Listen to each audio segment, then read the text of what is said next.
Corporate Transparency Act. How bad is it?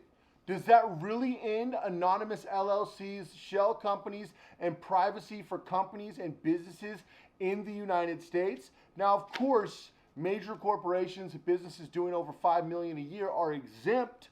Publicly traded companies are exempt, presumably because they already have a ton of information on file and also a lot of fudged information on file. But that's neither here nor there. For the average small business, for the average American, for the average person running a company, the Corporate Transparency Act is a serious problem. Now, today I'm going to talk about exactly what you can do to not have to deal with some of this. And we're going to talk about some of the loopholes, some of the issues. Let's get into Operation Transparency. So if you're not familiar with the Corporate Transparency Act, basically it was slid into home base like every bill. We've been talking about this in the last few videos, that all these bills seem to be slid in at midnight on Christmas Eve, or in the midst of a crisis, or in the midst of, big news, hurricanes, global disasters. All of a sudden we got this fancy new bill that dictates hundreds of millions of Americans' lives. And the Corporate Transparency Act is not exempt from that. It's a very unfortunate situation. Now, of course, like always, they claim that it is to protect you. It's to go after money launderers. It's to go after drug running. It's, the war on drugs, the war on terror, the war on puppies, the war on, unborn babies, the war on mutated sea bass, whatever they make up during the time to pretend like they care about. They're just going to say, yeah, it's for your safety, for your security. We're going to protect you. We're going to save you. We're going to keep you safe. Rely on us. And God we trust. No. And Nancy Pelosi we trust, right? I mean, and Joseph Biden, old senile we trust, right? So you go through these things and you deal with the government and they keep pushing out these acts. Well, what I would tell you as far as the Corporate Transparency Act is the government for a while now has been the difference between hospital food and airplane food, right? It both sucks. We don't have any like great candidates, a shining star, like, oh, this is a young, and by young I mean somebody in their mid-40s, mid-50s, hungry, going out there, trying to really make a difference. We got a bunch of people in their 70s and 80s that shouldn't be anywhere near any kind of power. The most powerful thing these guys should have is the remote control. But unfortunately, it's the world we live in. So things like the Corporate Transparency Act are a serious issue. Now, let's break some of this down because I want you guys to fully understand how this impacts you, especially if you're a business owner. If you haven't already, make sure you check out the first link down below. I tell you how to build an actual business online and a ghost business and to build a privacy-based business. I have a training down below that goes step-by-step through this stuff and how to scale your business quick, because this is hurting a lot of people and it's really unfortunate. So check that out. And while you do that, I'm going to get into this. Now, the Corporate Transparency Act basically is trying to close some loopholes. What they want, and I mean verbatim, what they're doing is creating a federal database of information for every officer that owns more than 25% of a company, or every person who is financially tied to this company in a big way. And it also goes if officers come and go, owners come and go, etc. So it's a really detailed database. Now let me start with the positive, then we're going to get to the negative, okay? The good news is 99% of the information they're trying to collect, they already have in federal databases. They need your name, they need your business address, and they need like an identifier from your passport or your driver's license. Well, your passport and your driver's license is literally government issued. So whatever information's on your passport or driver's license is already in a federal database. And whatever information you use to sign up your LLC, even if you did an anonymous company, at a certain point, there is some level of real information, because keep in mind, the know your customer laws make it mandate that if you have a bank in the United States, they have real information on you. Now, it doesn't necessarily have to be real home addresses and stuff like that. I don't have a lot of that kind of real information. I certainly don't have real phone numbers, real home addresses, real emails. All that stuff's dummy, even for my bank accounts. But they're going to have your name, they're going to have a social, they're going to have an EIN that is connected to your real identity with the IRS. So there's going to be a small level of real information. There's just no way around it unless you do offshore banking, which I do talk about. I work with a lot of clients on, and it's something you can do. It's something that, at Privacy X we've been dealing with for a long, long time, and it is a great option. But understand that if you do any kind of banking in the United States, which is what most of you do, the information they're trying to collect at the Corporate Transparency Act is actually nothing new. And so that's really not the biggest part of this deal. Now, is it frustrating that it's yet another federal database? Yeah. Is it available to the public? Well, they said no, but they've also said other databases aren't available to the public. And as somebody who tracks people down, and at Privacy X, we find assets and we also hide assets, and we track people down and we've also hidden people. So we work on both sides of the coin depending upon what the client needs. And I'll tell you right now, it's shocking how many of these databases are actually available. They claim they're not available, but it's public record, but then for a fee, right? So almost everything is available for a fee. It's shocking what you can get for a small fee nowadays. It's supposed to be private. So with that being the case, where does this kind of leave us? What does this make us do moving forward? Well, we have a couple of things. The bad news is, yeah, we have another federal database, and that's a serious issue. Now, a lot of people are saying it looks like land trusts and trusts in general are exempt, and that is true. There is a lot of things you can do to put your assets in a trust. You can also use an offshore trust, and this act is not really going to affect trust based on what we've seen so far.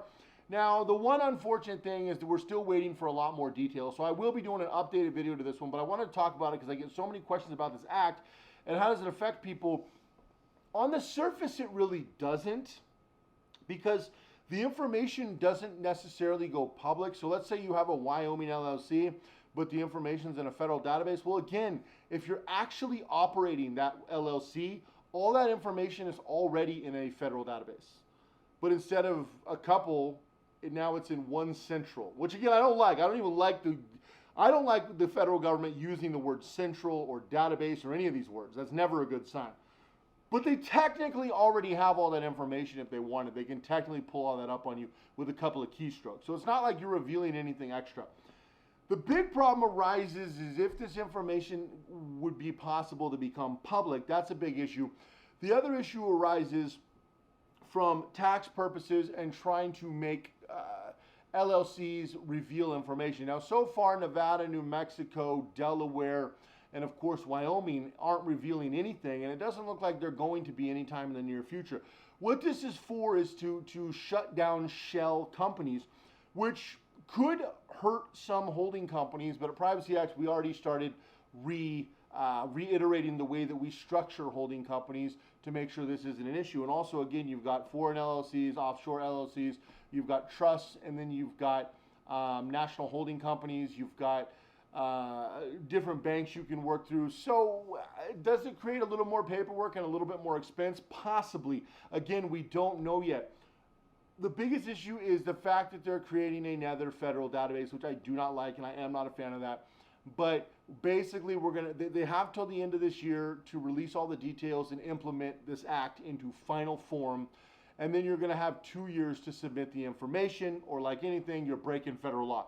What I love about the federal government is they can make as many laws they want, whenever they want, however they want, no matter what, and you just automatically agree to them because you were born, right? And the federal government of the United States is one of the worst at this, and they just keep hammering this crap down.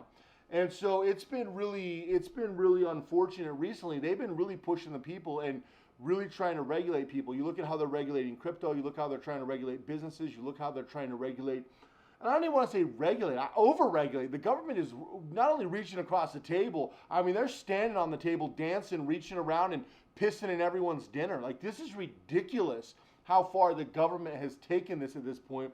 And true to form, the Americans, some of the weakest people on earth, aren't doing anything about it because they never will. And I've talked to a few people, and it's like, where are the groups like rising up? Where are the people that are mad about certain things? I mean, gun control, I'd be surprised if America has guns at all in 2 years because Americans are just becoming incredibly weak. Look how easily they gave in when what happened in 2020. And there's like, okay, cool, yeah, makes sense. Get rid of all of our rights in an instant. So when the president says the Constitution is not absolute, the people proved it. The people proved it.